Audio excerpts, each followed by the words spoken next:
সাজাম তারপরে জাদু লাঠিটি ছিনিয়ে নেয়, একটি শক্তিশালী বজ্রপাতকে ডেকে পাঠায় যা গম্বুজটিকে ধ্বংস করে এবং ক্যালিপসো এবং লাডন উভয়কেই ছাই করে দেয়, কারণ সে জানতো যে অতিরিক্ত শক্তি শুষে নেওয়ায় জাদু লাঠিটি বিস্ফোরিত হবে এবং সব ধ্বংস হয়ে যাবে।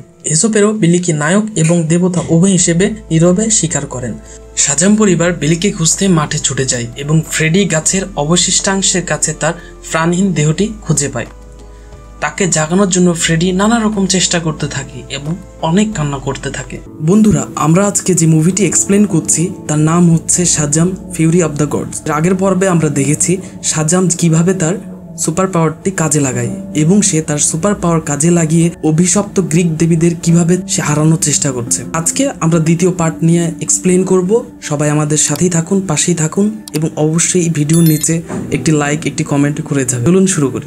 ভাই বোনদের সিদ্ধান্ত অনুসারে তাকে অনন্তকালের রক অফ ইটার্নিটি ফিরিয়ে আনার অনুমতি দেওয়া হয়। ভাই বোনেরা হেসোপেরোকে বন্দী করে এবং পরবর্তীতে কি করতে হবে তা নিয়ে আলাপ আলোচনা শুরু করে। কিন্তু কিছুক্ষণ পরে ডাল্লা আবিষ্কার করে যে হেসোপেরো পালিয়ে গেছে। তারা বুঝতে পারে যে সে সবসময় বন্দী হতেই চেয়েছিল, কারণ হেসোপেরো চাইছিল তাদের রক অফ ইটার্নিটির জায়গাটা চিনতে। সে তাদের লাইব্রেরির মধ্যে দিয়ে যায় এবং বিলি যা ভেবেছিল তা পেপারওয়েট ছিল, যখন কালো ধুলোয় ঢাকা সোনার আপেল ছিল। ভাই বোনেরা তাকে অনুসরণ করে যখন সে ক্যালিপসো এবং অ্যান্থিয়ার কাছে আপেল নিয়ে আসে। এদিকে ফ্রেডি এবং দ্য উইজার্ড নিজেরাই আপেলটি অর্জন করার চেষ্টা করে, যেহেতু ক্যালিপসো পৃথিবীতে জীবনের বীজ রোপণ করার এবং তাদের দানবদের সেনাবাহিনীকে মুক্ত করার পরামর্শ দেয়। ফ্রেডি প্রায় আপেল নিয়ে চলে যেতে পারে, কিন্তু বন্ধুদের দৃষ্টি আকর্ষণ হয়ে যায় এই সময়। সাজাম তার পথ করে এবং তার বন্ধুদেরকে নিয়ে সেখানে উপস্থিত হয়, কিন্তু ক্যালিপসো তা ফিরিয়ে নেয়। উইজার্ড ফ্রেডিকে তার ক্ষমতা ফিরিয়ে দেয় যখন তারা পালিয়ে যায়। হেসোপেরোর আদেশ সত্ত্বেও ক্যালিপসো তাদের বিরুদ্ধে জাদু লাঠির ব্যবহার করার চেষ্টা করে, কিন্তু ক্যালিপসো মনে করে তার বোনেরা নরম হয়ে গেছে।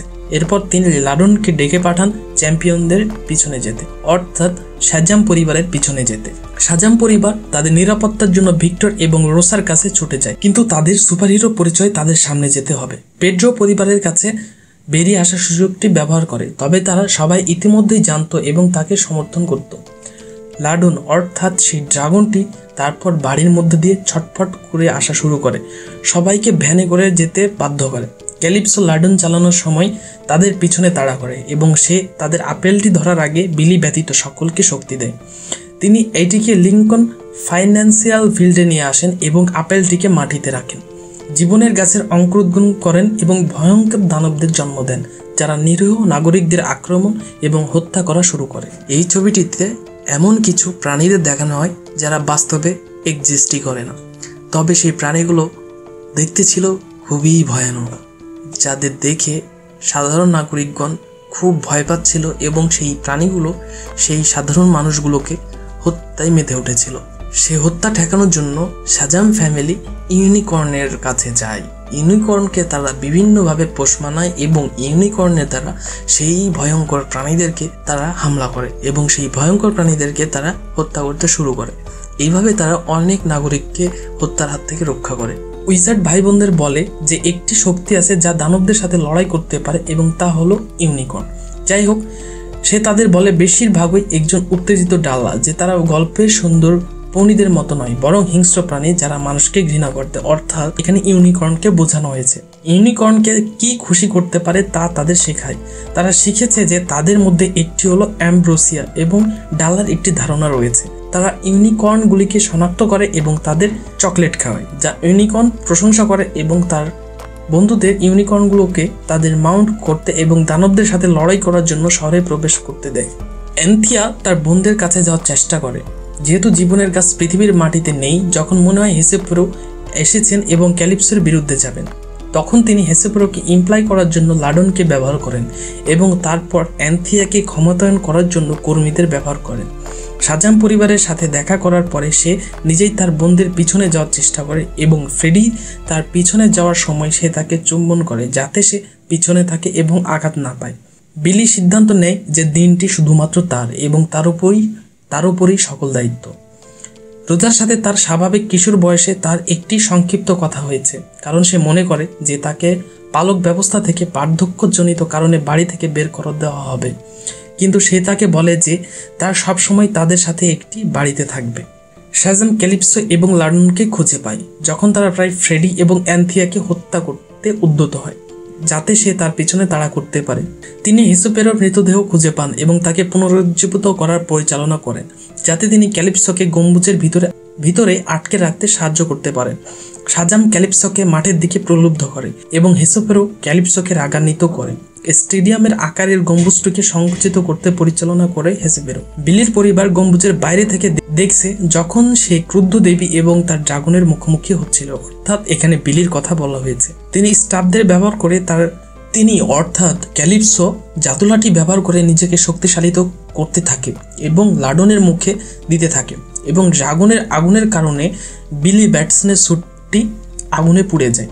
শাহজাম তারপরে জাদুলাঠিতে ছিনিয়ে নেয়, একটি শক্তিশালী বজ্রপাতকে ডেকে পাঠায় যা গম্বুজটিকে ধ্বংস করে এবং ক্যালিপসো এবং লাডন উভয়কেই ছাই করে দেয়, কারণ সে জানত যে অতিরিক্ত শক্তি শুষে নেওয়ায় জাদুলাঠিটি বিস্ফোরিত হবে এবং সব ধ্বংস হয়ে যাবে। হিসোপেরো বিলিকে নায়ক এবং দেবতা উভয় হিসেবে নীরবে স্বীকার করেন। শাহজাম পরিবার বিলিকে খুঁজতে মাঠে ছুটে যায় এবং ফ্রেডি গাছের অবশিষ্টাংশের কাছে তার প্রাণহীন দেহটি খুঁজে পায়। তাকে জাগানোর জন্য ফ্রেডি নানা রকম চেষ্টা করতে থাকে এবং অনেক কান্না করতে থাকে, কিন্তু সে বুঝতে পারে বিলি সত্যিই মারা গেছে। উইজার্ড বিলিকে যথাযথ কবর দেওয়ার জন্য শাহজাম পরিবার এবং অ্যান্থিয়াকে দেবতাদের রাজ্যে নিয়ে আসে। উইজার্ড বলে যে অ্যান্থিয়া তার ক্ষমতা হারিয়েছে এবং তার বোনেরা মারা গেছে। এমন কোনো দেবতা অবশিষ্ট নেই যে বিলিকে পুনরুজ্জীবিত করতে পারে যতক্ষণ না একটি কণ্ঠস্বর ডাকে, একজন আছে। পরিবার ঘুরে দাঁড়ায় এবং দেখতে পায় ওয়ান্ডার ওম্যান ছাড়া তারা সেখানে কাউকে খুঁজে পায় না। ওয়ান্ডার ওম্যান বিলির কাছে পূর্বে একটি বার্তা পেয়েছিল, অর্থাৎ স্টিভকে দিয়ে।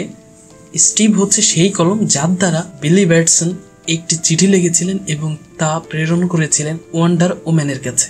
এই ওয়ান্ডার ওম্যান তার দেবী শক্তি ব্যবহার করে বিলির কবরের ওপর জাদু কাঠির শক্তি যোগায় তাকে পুনরুজ্জীবিত করার জন্য, এবং এর ফলে অ্যান্থিয়া এবং ভাই বোনদের ক্ষমতা ফিরিয়ে দেন। বিলি অর্থাৎ শাহজাম হিসাবে তার কবর থেকে উঠে তার পরিবারকে জড়িয়ে ধরে এবং খুশিতে কাঁদতে থাকে। তারপরে তিনি ওয়ান্ডার ওম্যানের সাথে একটু ফ্লার্টিং করার চেষ্টা করেন এবং তিনি তাকে তার প্রেমের জালে ফাঁসানোর চেষ্টা করেন, কিন্তু ওয়ান্ডার ওম্যান তাকে বলেন এইগুলো না করে বিশ্বকে বাঁচাতে। পরিবারটি তাদের সবকিছু ঠিকঠাক করার পর বাড়িতে ফিরে আসে এবং তারা অ্যান্থিয়াকেও নিয়ে গেছে, যেহেতু সে এবং ফ্রেডি এখন একজন অফিসিয়াল দম্পতি। তারা দ্য উইজার্ড দ্বারা পরিদর্শন করছে, যিনি এখন আর অন্য রাজ্য নষ্ট না করে বেসামরিক হিসেবে পৃথিবীতে জীবনযাপন করা বেছে নিচ্ছে। তাকে সাহায্য করার জন্য তিনি পরিবারের কাছে কৃতজ্ঞ এবং তারা তাকে বন্ধু হিসেবেও দেখে।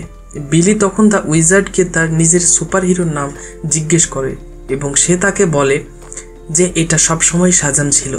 তো বন্ধুরা, ভিডিওটি ভালো লেগে থাকলে অবশ্যই চ্যানেলটি সাবস্ক্রাইব করবেন এবং আমাদের পাশে থাকবেন। সবাই সুস্থ থাকবেন, ভালো থাকবেন, আমাদের পাশে থাকবেন। ধন্যবাদ।